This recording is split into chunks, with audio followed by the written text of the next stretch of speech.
Hello everyone, welcome back to our episode of Showcase on Dark Souls Remaster. Now, since there is no requests, I'll do another weapon that probably should have been done a bit sooner. I'm going to do the Tower Shield.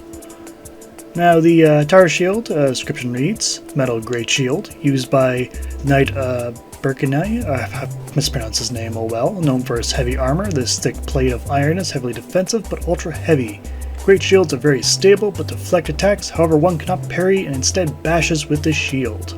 So yes, it's basically the bare bones Great Shield.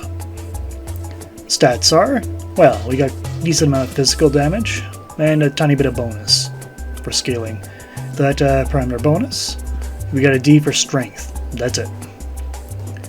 What's important though is damage reduction, which got 100% for physical, almost half for magic, plenty for fire at 75, and lightning exactly half. But the stability is 72, which is quite high. But you will need 30 strength to wield this, makes sense as it's all metal. And the weight is 13 pounds, or 13 units. So comparing it to, say, my kite shield here, you can see that, yeah, it's a lot lighter, and it blocked almost the same amount of damage. Almost. So, okay, let's talk about tower shields. Now, I'm not an expert or really an authority in the matter of shields, as my interest is more weapons, but to my knowledge, from what I've looked up, the earliest case of a wide-used tower shield or a great shield is the scutum, which is the Centurion Shield, the old Roman soldiers.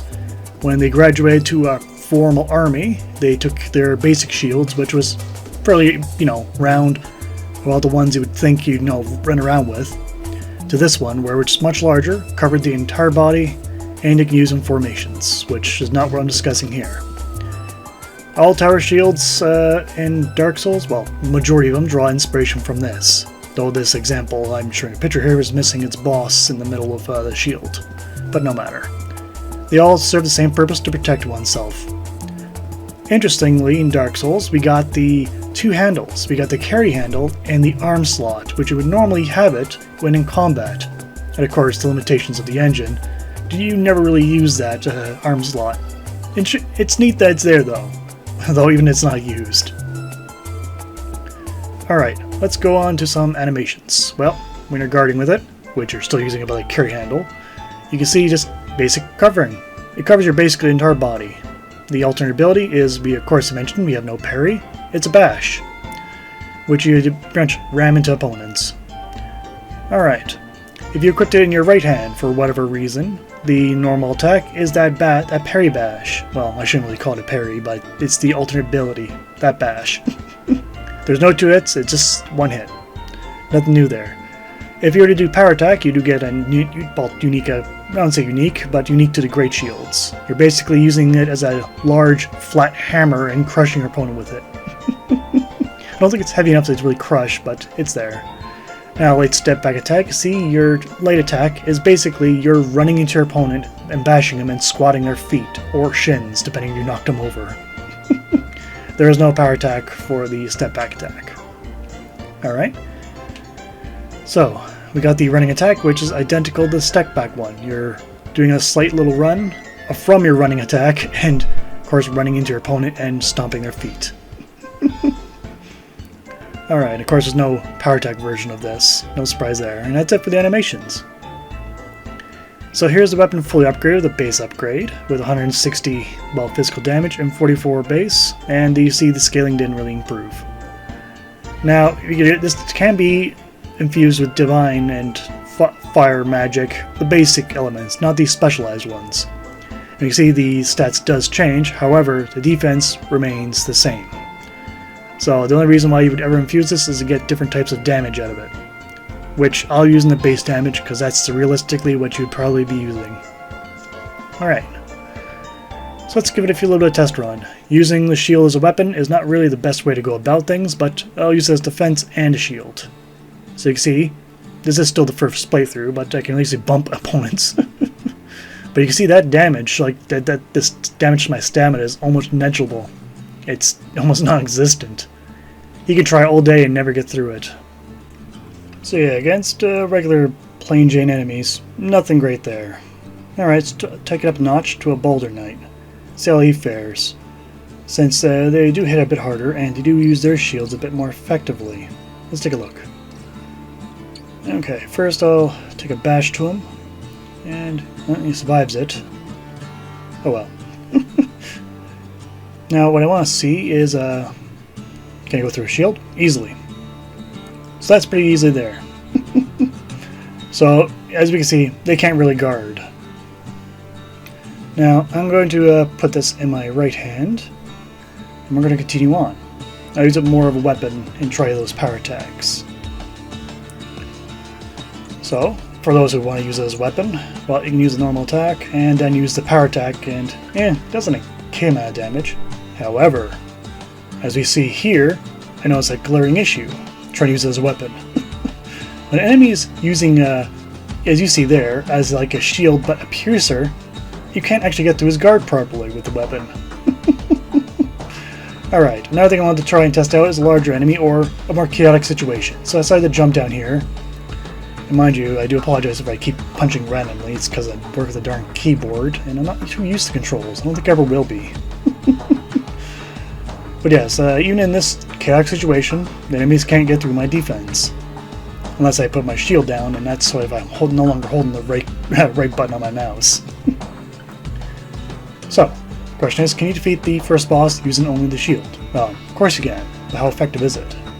So guarding, usually he doesn't take almost no stamina damage, but I guess by default he'll always send me flying. A bit annoying. I really wish I could just tank it instead and just be moved slightly back. But yes, it's all of his animations that is the same result.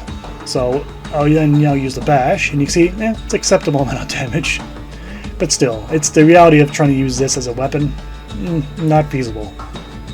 But still, questions need to be answered, and this is the answer. Still, what would you rather have? This uses for bashing, or we use a smaller shield for parrying. Personally, I'd rather take the parrying, but that's my playstyle. I know some people rather block than dodge. So, next question, since it has all that fire resistance, let's see, can I block the fire from the dragon? Not really, but hey, I survived. I can't really get to the castle though, because it will kill me. I can block one breath of fire, though. Going on to pros and cons of the tower shield here, on the pros. In terms of stability, it's the best stability per weight to what you get. The other ones get far heavier, great shields that are. This is also when you get multiple up, since it's sold by the Crestfallen Merchant, so you can get as many as you want. Alright, and let's see, I think that's it for pros. On the cons, it is still quite a heavy shield, though it's not the heaviest, but it's not the lightest either. And it doesn't boast any other special attributes aside from what you get, so plain Jane. But sometimes that's alright. Okay, now we're going to score this based on the shield score. So first up, stability. This shield sort of sits a little bit just underneath the middle of stability. So I'm going to give that a B+. Mind you, the ones underneath the middle, there aren't too many of them. This one does 100% damage reduction. Defense, it did pretty good across the board. I'm going to give it a solid B. Had a lot of flame defense and 100% on that, well, freaking physical. The only one it lacked was really magic. And lightning. Just a little bit lightning. The weight, not so great, but then again it is worse, but it'll get a solid B. It's really the weakest part of this, but still the other shields get far heavier. Miscellaneous, I'm going to give that a B. It is unexceptional, but however, you can get as many of these as you want, so if you want the strongest shield, which is infusing this with crystal, to get that stability around 90, you can. You can do as many times as you want. Because you can always buy more from the same Crestfallen Merchant on top of Sen's Fortress. So overall, I give this tower shield an overall rating of B. It's a pretty alright shield, pretty good. But there will be other great shields, but more bang for buck, but they get far heavier. Alright, and that is it for Tower Shield. It covers your entire body nicely, and as well as protect you from damage. There's not much more I can say about it. It's handy. And that has been Showcase for today. I'd like to thank you guys for watching, and hope to see you guys next time. Take care out there.